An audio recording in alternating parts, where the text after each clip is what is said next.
Libby, please naman tanggalin mo na yung sumpa. Sorry na sa lahat ng nagawa ko, sa lahat ng nasabi ko sa'yo. Please, Libby, sorry na. Over my half body. Bakit ba ang hirap mong kausap? You can take a hint kasi, Hana. Hindi mo ako nagigets. Ayaw kitang tulungan. Gusto ko na mag-suffer ka sa pagiging manananggal forever. Para pareho na tayong may secret na tinatago. Then maybe we can really be friends. Grabe ka talaga, Libby, no? Gagawin mo lahat para masira yung buhay ko. Di ba may pinagsamahan naman tayong dalawa? Okay. Sige. Kung gusto mo talaga ng away, bibigay ko sa'yo. Sasabihin ko sa lahat na manananggal ka na ikaw yung gumawa nito at isa kang dark creature. Okay. Gusto mo, i-post mo pa sa school journal, ilalike ko pa yun. Sanay naman ako maging manananggal eh. Ikaw, handa ka na bang malaman ng buong mundo ang bagong identity mo? O kaya ng parents mo? What would they say kapag nakita nila na may half-daughter pala sila? Tsaka, maraming mawawala sa'yo, Hana. Scholarship mo, chance mo na makapasok sa magandang university, tsaka, chance na makakuha ng magandang trabaho. Your life will never be the same. #ruined.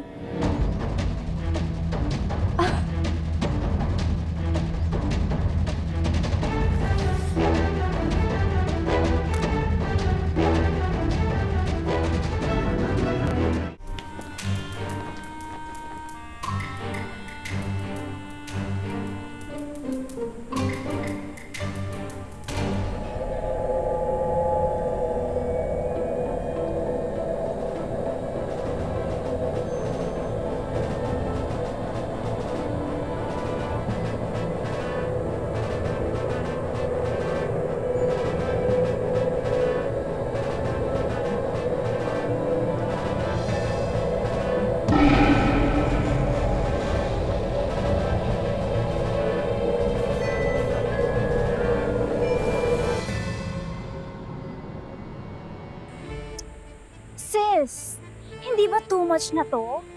Ginawa mo na ang manananggal yung ex-best mo, tapos kinidnap mo pa yung half-body niya? Gusto ko lang i-embrace ni Hana ang pagiging manananggal.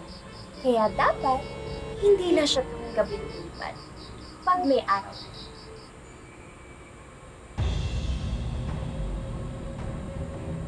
Salamat sa abot.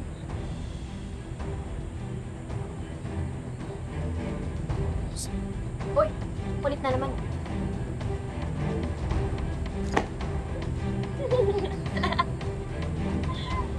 Lola, akala ko po ba lagi niyo pong hawak yung kalahating katawan ko tuwing natutulog po tayo? Pasensya ka na, Apo. Pagising ko, nakawala na siya. Pero Lola, imposible naman po yun kasi wala naman pong mata yun eh. Pero posible po yun kung may kumuha sa kanya. Eh, sino man pasimuno ng gulong ito? Teka lang, Lola. Pupunta po ako kay Libby. Sandali! Sandali! Tirik na tirik ang araw, oh. Maraming tao makakakita sa'yo. Lola, sino po kaya pwede makatulong sa atin para po makapunta po tayo kay Libby? Ay, dahan-dahan lang. Salamat, Manong, ha? Manong? Makamanong ka naman dyan, Mother. Wala yun. Ang importante, nakabalik ka ng normal si Hana.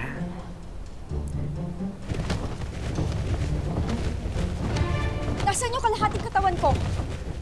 Oh, your half-body? Oy, katawan! Nahanap ka na doon, bumalik ka na.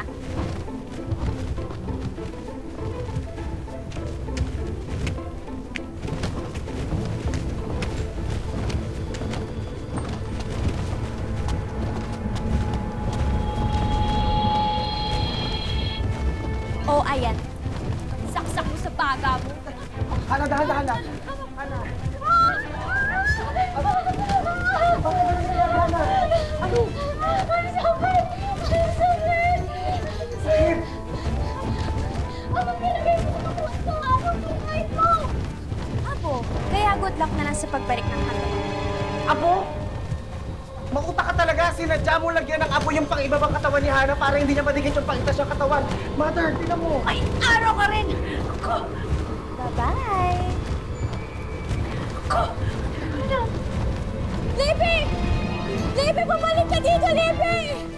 Hana, ang likot ng kalahati mong katawan.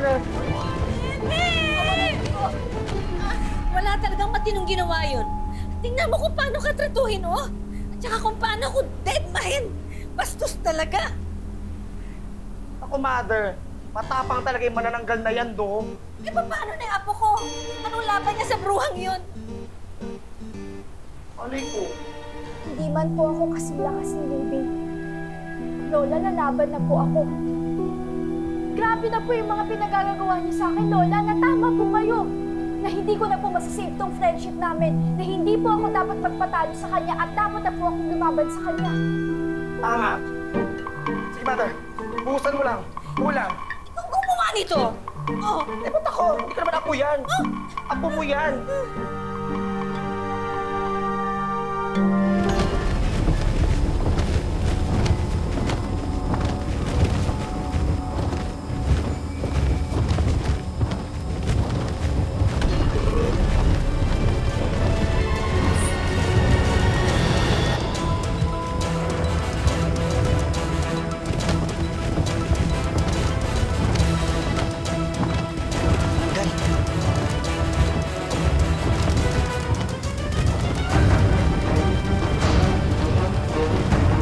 Libby?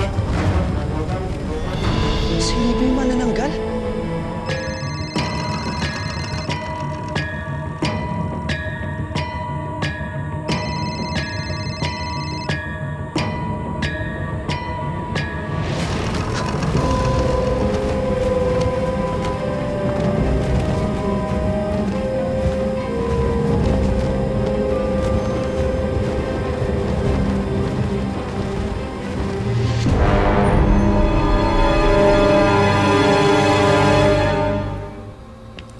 Hana! Hana! Oh, Brandon. Kagabi pa ako nagte-text ako tumatawag sa'yo. Di ka sumasagot. Sorry maaga kasi ako natulog eh. Tsaka ginawa ko pa kasi din yung sa readings ko. Kaya hindi ko na basa yung mga unread messages. Bakit ba? Anong nangyari? Si Libby. Nakita ko. Nakita ko siya lumilipad. Manananggal si Libby, Hana. Manananggal siya.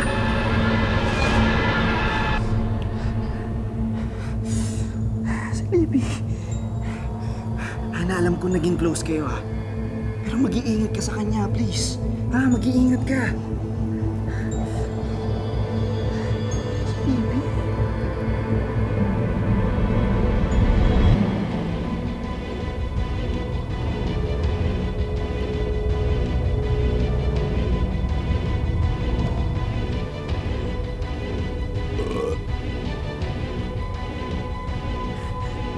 Ito yun. Ito yung sinasabi ko. Si Libby to. Pero ba't para mukha mo? Brandon, hindi ako yan. Promise, hindi ako yan, Brandon. Di kaya pinagtitripan ka ni Libby? OMG! Si Hana ba talaga to? Si Hana, ang manananggal? Si Hana yun, di ba? Harap ka, harap ka.